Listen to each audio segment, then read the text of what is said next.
নবী বলছেন আল্লাহ আমার উম্মত যদি জাহান্নামে থাকে আমি কিন্তু জান্নাতে যাব না। আল্লাহ বলছেন আপনি না গেলে তো জান্নাত উদ্বোধনই হবে না। এবারে মামলা কি দাঁড়ালো?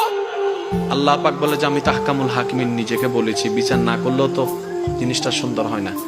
অনবী একটা কাজ করেন, ওয়ালা সাউফা ইউতিকা রাব্বুকা ফাতারদা, আমি কাউকে বলি নাই, আপনাকে না বলেছি।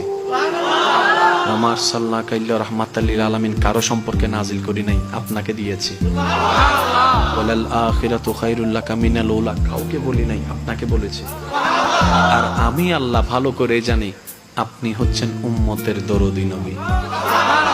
আপনি নিজের জন্য কাঁদেন নাই, সন্তানের জন্য কাঁদেন নাই, পরিবারের জন্য কাঁদেন নাই, নাতির জন্য কাঁদেন নাই, যত কেঁদেছেন জীবনে সবকিছু উম্মতের জন্য।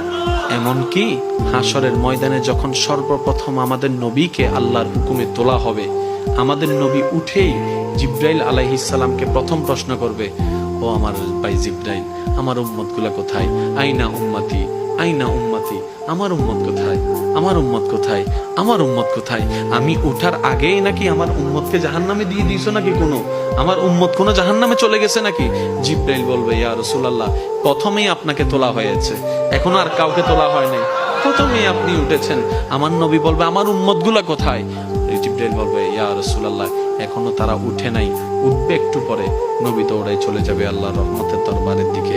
সিজদায় যে পড়বে একটাই কথা থাকবে, রব্বি হাবলি উম্মতি, রব্বি হাবলি উম্মতি। একটু মনোযোগ চাইবো আমি আশেকদের, রব্বি হাবলি উম্মতি, ও আল্লাহ আমার উম্মত গুলাকে আমাকে দিয়ে দাও। তো উম্মতের লিস্টের ভিতরে তো আবু বকর সিদ্দিকের নামও আছে, উম্মতের লিস্টের ভিতরে তো ফারুকে আজমের নামও আছে, উম্মতের লিস্টের ভিতরে তো সাহাবায়ে কেরাম আজমাইনের নাম আছে, উম্মতের লিস্টের ভিতরে তো আহলে বাইতের নাম আছে, উম্মতের লিস্টের ভিতরে তো তাবি তবে তাবি আল্লাহর ওলিদের জান্নাতীদের নাম আছে। এবার আল্লাহ পাক বলবে, আপনি যে বললেন রব্বি হাবলি উম্মতি, উম্মতকে দেওয়ার জন্য আপনি কি আবু বকরের কথা বলছেন? নবী বলে যে না, আমার আবু বকরকে নিয়ে চিন্তা নাই, আমার ফারুককে নিয়ে চিন্তা নাই, আমার ওসমানকে নিয়ে চিন্তা নাই, আমার আলীকে নিয়ে চিন্তা নাই। ও আল্লাহ, আমার উম্মতের ভিতরে যারা জাহান্নামের অধিবাসী হবে ওই উম্মতগুলোকে আমাকে দিয়ে দাও। আল্লাহ বিচারক হয়ে বিচারক করবেন, জাহান্নামীকে জাহান্নামে দিয়ে দিবেন। আহকামুল হাকিমের দায়িত্ব শেষ। এবার নবীকে আল্লাহ সিজদায় যাওয়ার অনুমতি দিয়ে সুপারিশ করাবেন। নবীর সুপারিশ কবুল করতে করতে নবীর উম্মতকে, আল্লাহর বান্দাদেরকে জাহান্নামী থেকে জান্নাতি করে দিবেন। জগৎ জিজ্ঞেস করবে, মওলা জাহান্নামী আবার জান্নাতি হয় কেমনে? ফেল কখনো পাস হয় না, পাস কখনো ফেল হয় না, কথা বলেন না। দিন কখনো রাত হয় না, রাত কখনো দিন হয় না, জাহান্নামী কখনো জান্নাতি হয় না। আল্লাহ তুমি যে জাহান্নামে দিলা এটা সঠিক, আহকামুল হাকিমিন বিচারক হয়ে দিছিল।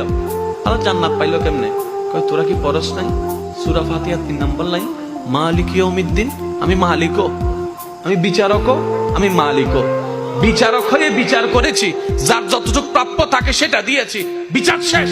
এবার মালিক হয়ে রহমানুর রহিম হয়ে দয়া করে জাহান্নামী থেকে জান্নাতি বানিয়ে দিয়েছি।